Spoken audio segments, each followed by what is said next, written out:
everyone, today we are here at NIFT National Institute of Fashion Technology, the design hub of Hyderabad, and today we are discussing an important topic, and that is AI and authorship. And for that we have with us Professor KK Babu. And so sir, if you could please introduce yourself. Yeah, hi everyone. My name is Dr. KK Babu. I'm a HOD Fashion Communication Department in National Institute of Fashion Technology. Right. So, sir, of course, AI has become a very important tool when it comes to any sort of creative work or even design, of course. So, how are students engaging with it in NIST here? Yeah, without AI in future we can't expect any work because the kind of comfortable it is giving, kind of output it's giving, because it's a part of our curriculum. That's the reason actually we already inculcated our AI curriculum into AI into our curriculum. We combination of designing and AI is going to rock. Actually, it's going to work very well. It's a companion for the students, and it will speed up the process. The what happens we are by using including the AI, it will give more outputs more in less time.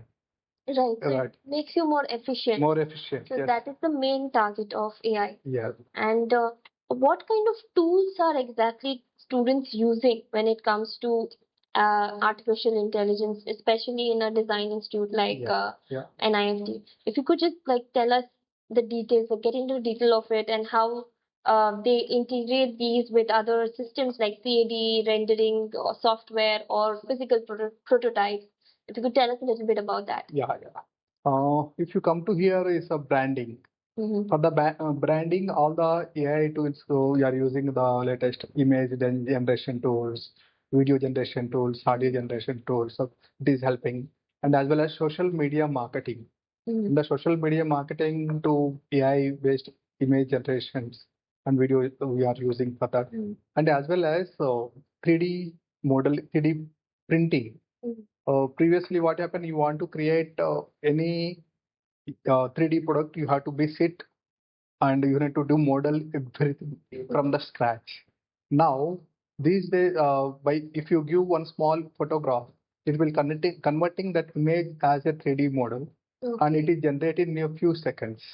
Wow. Now, it help to us to work with a lot of productivity, a lot of output, learning for the students. Right.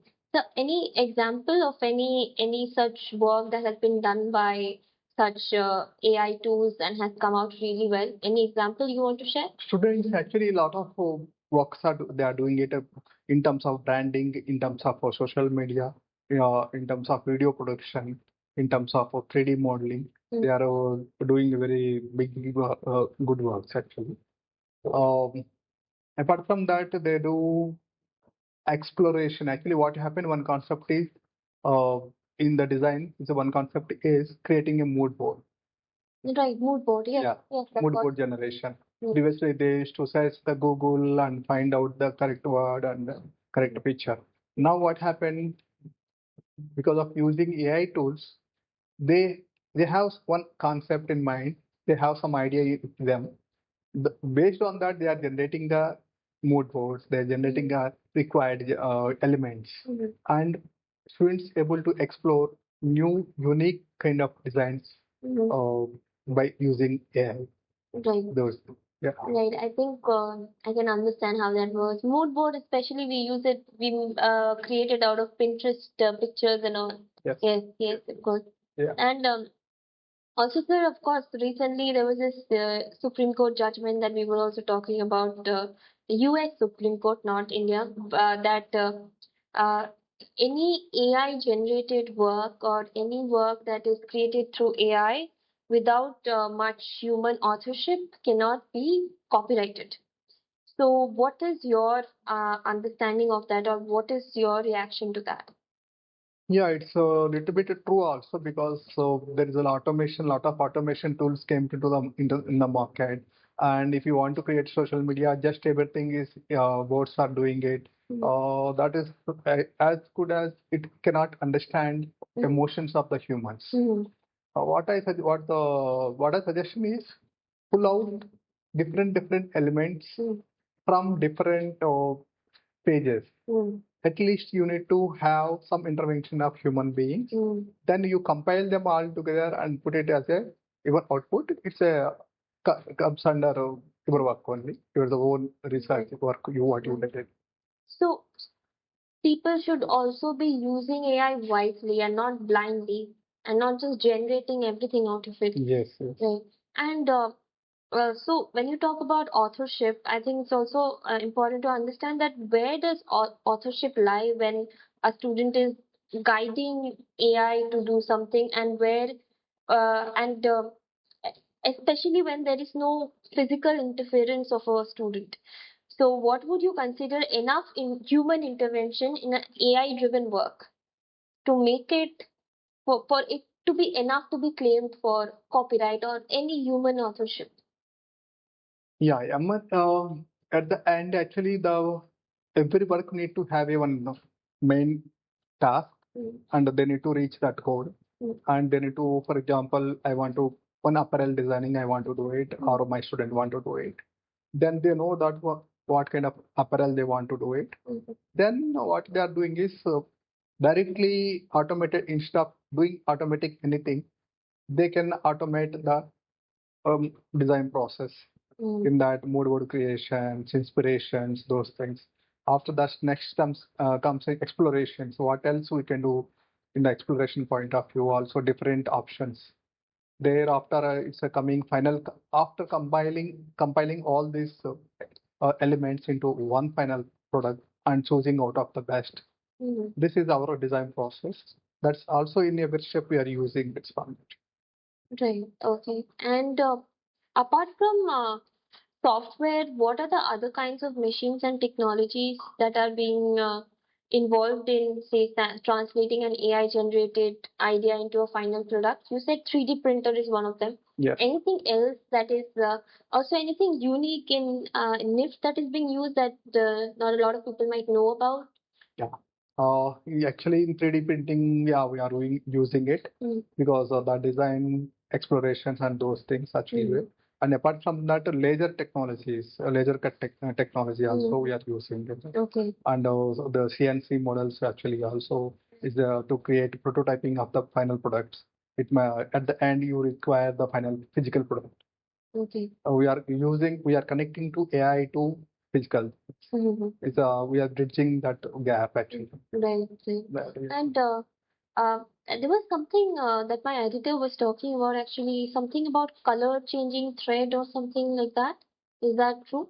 Yeah, it's like color changing thread. Yes, it's there. And apart from that, it's a color 3D designing, 4D designing. It's these are the things also. It's so what is this color changing thread exactly? Like it, how does it? It's work? Depend on the body temperature. It changes the color values actually. Oh, okay. That's what. Okay. And um,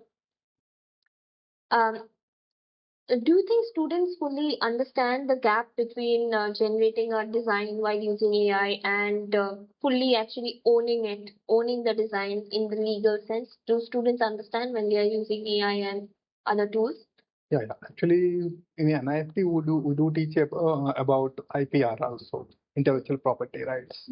They know that actually what is the limitations, what to do, what is the how professional work process and those things. We already create awareness. Okay. They are very well aware of how to use the AI tool in their work pipeline. Okay. They do that.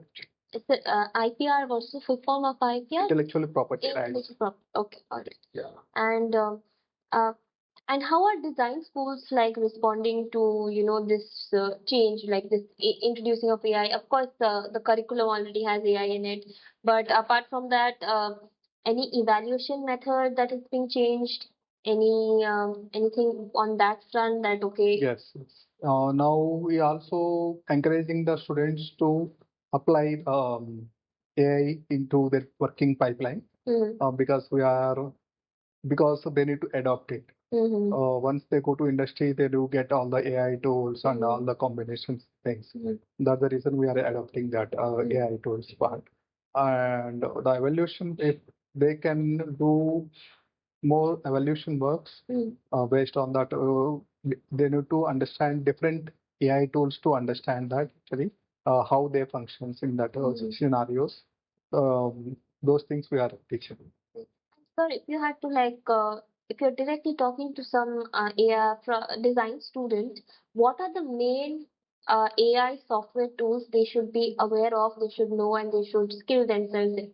What are the main top AI tools? Yeah, the top tools is actually always changing time to time because every week it's a new tool is coming to top or some is going back. Actually, it's like hierarchy is changing very fastly. Right. But I suggest you to use the word processor like LLMs and as well as image generations, video generations, audio tools, and 3D modeling conversion tools. Those things are very much required for our designers, as well as for the fashion designing people, design explorations, maybe shoe designing explorations, kind of thing for the different those tools will help you a lot. Right. Okay, sir. Thank you. Thank you so much. That's all the questions I had for you. And I think that's all. We sign off here on AI and authorship. Sir, any last word, anything else that you want to end this on? Yeah, be tech savvy and be adopt AI in your life. Make it AI as your companion. It will help you a lot. All right. Thank you so much, sir. Thank you.